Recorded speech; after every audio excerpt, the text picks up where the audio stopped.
And now in our homes we turn the carpet back and dance to crack West End dance bands. It gave us a giddy sense of joining in the nightlife of London.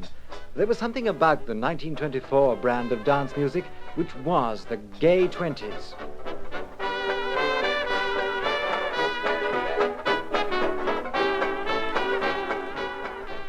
Come into the studio at 2LO Savoy Hill.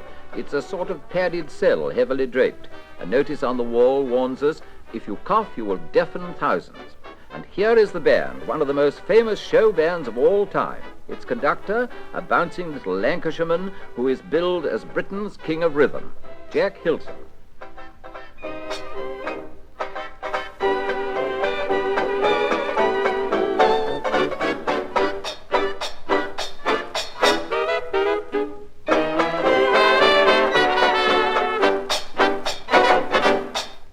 And here, 30 years later, is Jack Hylton. A grey-haired Jack Hylton now, and of course he's long since given up dance band conducting to become a showman in a very big way. But just for this scrapbook, we persuaded him to reform his band exactly as it was in those early days. It's not much like a modern dance band, and the first difference I noticed, Jack, is the banjo here. Yes, we still had a banjoist in 1924. He was a sort of survivor of the old-time jazz bands. You see, dance music was in a very interesting state of transition at that time, halfway from jazz band to the modern dance orchestra. And I suppose Paul Whiteman's orchestra in America had a big influence on this revolution in popular music. Oh, indeed it had. I remember how astonished we were by his gramophone records when they first came over here. When I started my band in 1924, it was my ambition to make the same sort of success on this side of the Atlantic. Exciting days, eh? They certainly were. A new band, a new style of playing, the new radio to help us put it on the map. And you also made a lot of gramophone records. Yes, they sound very tinny now. That's because electrical recording hadn't been invented. We had to play in a tin horn in the recording studio, and it was always a horrible squash getting near enough to it. Well, now, with your 1924-style band here in the studio, you can show us what it really sounded like. Well, that's the idea. There are 12 players, and you'll notice that there's only one violin. It's mostly wind instruments. There are 4 saxophones, 2 trumpets, and a trombone. Oh, and I see with great affection a long-lost friend at the back there, the big brass horn swaying over the band. Oh, the sousaphone. It was always such fun with its oompa, like a performing elephant at a circus. All right, Jack, bring on the circus. Well, now, ladies and gentlemen, Jack Hylton is going to turn round and conduct the band in one of the hit tunes of 1924. In fact, as we used to say in those days, Jack's back.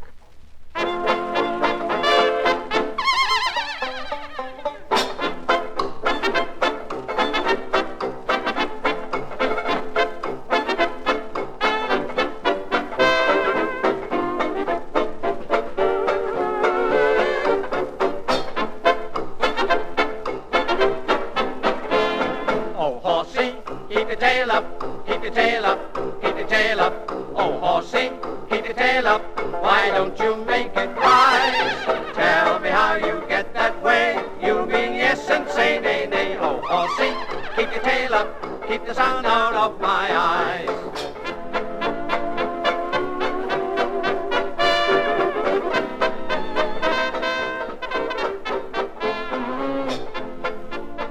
1924, the gay 20s.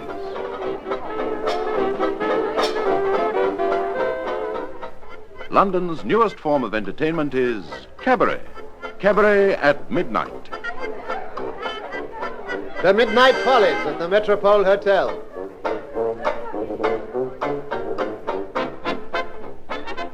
The Piccadilly Revels at the Piccadilly Hotel, starring Jack Hylton's band, Norah Blaney and Gwen Farrer. The late Gwen Farrer, the solemn-faced comedienne, and at the piano her partner, the slim and bewitching Norah Blaney. What'll I do with just a photograph to tell my troubles to? When I'm alone with only dreams of you that won't come true. what life do. Slim and bewitching, did he say? How nice. Well, we girls had to be slim in those days. Slim? The woman of 1924 was unique. Never since the Garden of Eden had the fashionable figure taken the shape of an ironing board standing upright. That was the Venus of 1924. The flatter the better. Bosom simply didn't exist. The waistline slipped down to the hips, the skirt ended at the knee, and our crowning glory was the cloche hat. Now, the odd thing was that while women were as angular as a choice piece of Picasso, men became more and more rotund. Do you remember that new dazzling fashion when men suddenly appeared in what looked like bloomers reaching almost down to their ankles? Gwen and I sang a frightful song about it.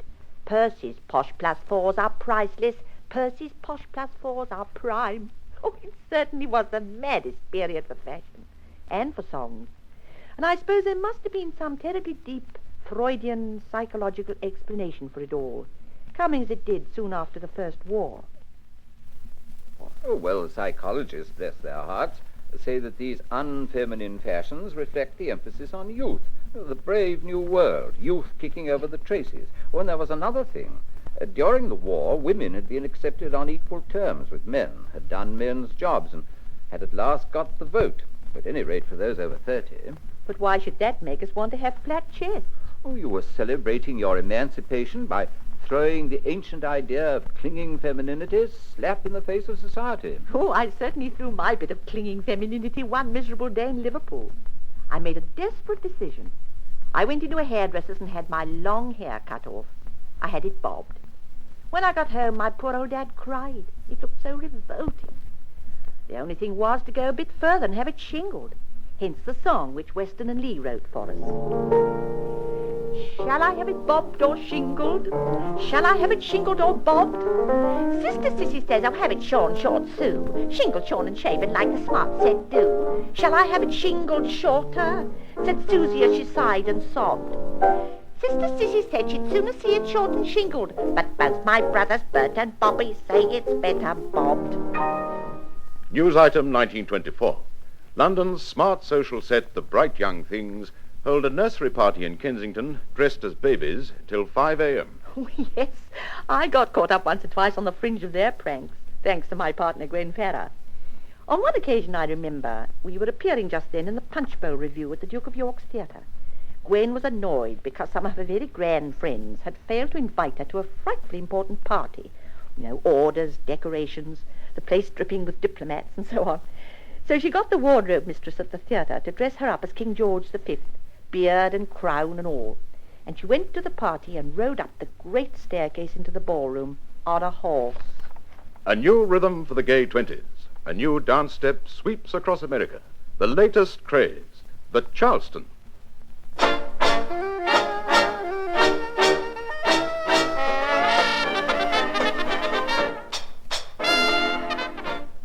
When the first records of the Charleston came over here from America in 1924, we youngsters started kicking up our legs to it as though we were double-jointed at the knee. What the waltz was to Vienna, the Lancers to the gay 90s, this crazy, jerky, angular contortion became to the gay 20s.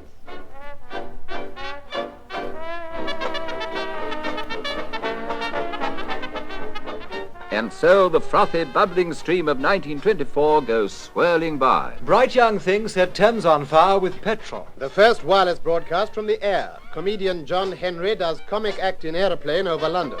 Social problem. Can skirts get shorter? The first wireless broadcast from a coal mine.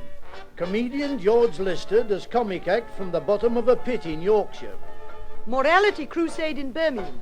Waitresses in cafes forbidden to wear short skirts. Tallulah Bankhead turns cartwheels in Claridge's Hotel. Collapse of stout dodgers.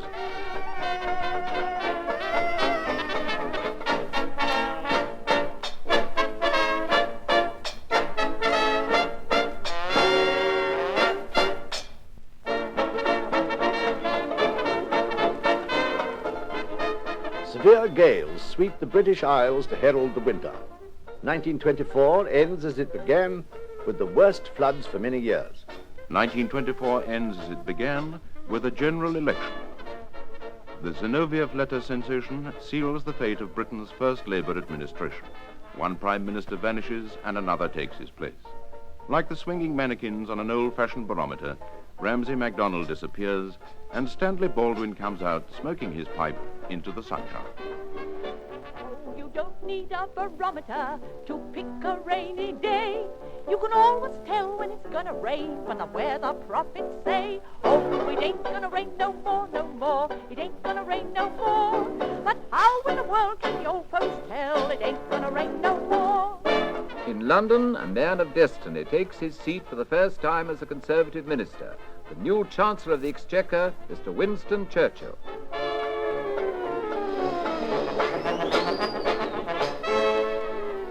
In Moscow, following the death of Lenin, chief creator of the new Russia, 3 men step forward to rule in his place: Zinoviev, Kamenev, Stalin.